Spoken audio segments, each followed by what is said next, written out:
Okay, lesson number one, or step number one in I'd rather drink muddy water.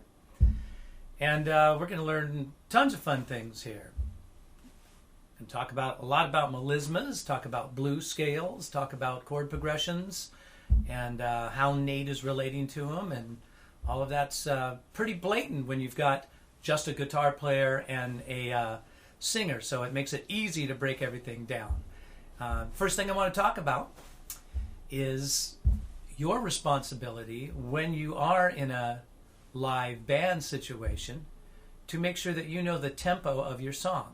And the basic things that you need to know, right, when you go out to do a jam session is the song and the lyrics to the song, and you have your part down, but also you should know what key you're singing this song in, and you should know what tempo, or about what tempo you want the band to play at, and even what the beat is, meaning is it a swing beat, is it a shuffle, is it a funk tune, a funk beat, all of those things depending upon the song you need to know.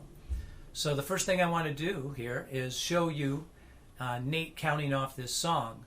Now he actually coughs, and so I was really debating if I should put this in or not because of his little cough there, but I think it's worthwhile for you to see him thinking about how he's setting up his tempo and bringing Rick in. So even though it's just him and a guitar player, he still has to let his backup band, which is Rick, know what the tempo is. So check him out and how he's setting that up and how he counts it off. And then Rick will come in and he'll play, start to play the actual changes to the song. So check this out.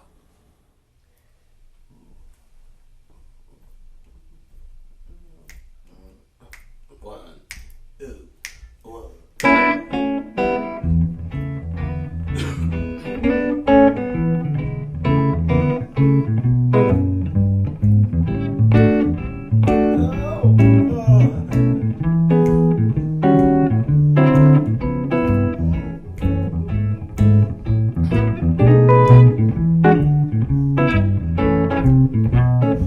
So like I said, there was Nate setting the tempo. Now Rick and Nate are doing this song in the key of E major, E blues actually, and it's a 1-4-5 chord progression, although Rick's thrown in some kind of cool, those kinds of things, turnarounds and things. You got to use your ears. As a singer, we have to be listening to the chord progressions, but the basic chord progression is a 1-4-5, meaning it's a one chord. I'm on the E, going to A, back to E, B. Now here it could go.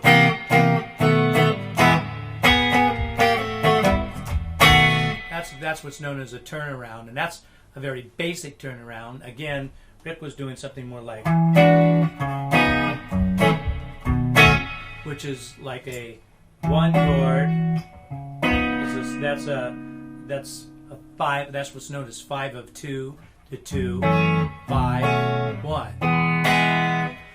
Now, as a singer, do you need to know all that stuff? Nah, not really. But you do need to hear it. You need to hear what's going on with the chord progressions.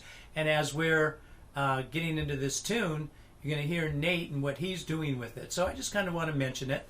But you as a singer, if we break this down to the basic 1-4-5, and then kind of use our ears to catch some of these minor chords and so forth, and I will point them out as the song progresses and talk about some of the fun things that we might do. Some of the things that Nate is doing, as well as other options besides what Nate actually did there. So with that said, let's get into actually listening to Nate sing the first part of the first verse of this song. Baby, I got to have our little talk. Ought to pack up my things and walk. I know it all goes from hand to hand, but before I let you go from man to man, I'd rather drink muddy water, sleep out in a hollow log. All right, so there's half of the first verse, and not too much is happening, but there are things that are happening, and that's what we're here for. Now, Nate is singing on baby on an E, and that E is the E above C here. So there's middle C down here. There's that E, and that is the E. And for Nate, because he's baritone, that is the E that's in his first passaggio, or first passageway, where he's singing in his mix. So right off, baby, it's real easy. He's coming into that note easy, as you can hear, and I'll play it again for a moment for us to concentrate on it. But it's just an E, but it's the E between D and A flat. D, E flat, E, F, F sharp, G, that A flat. That is the first passaggio, the first bridge.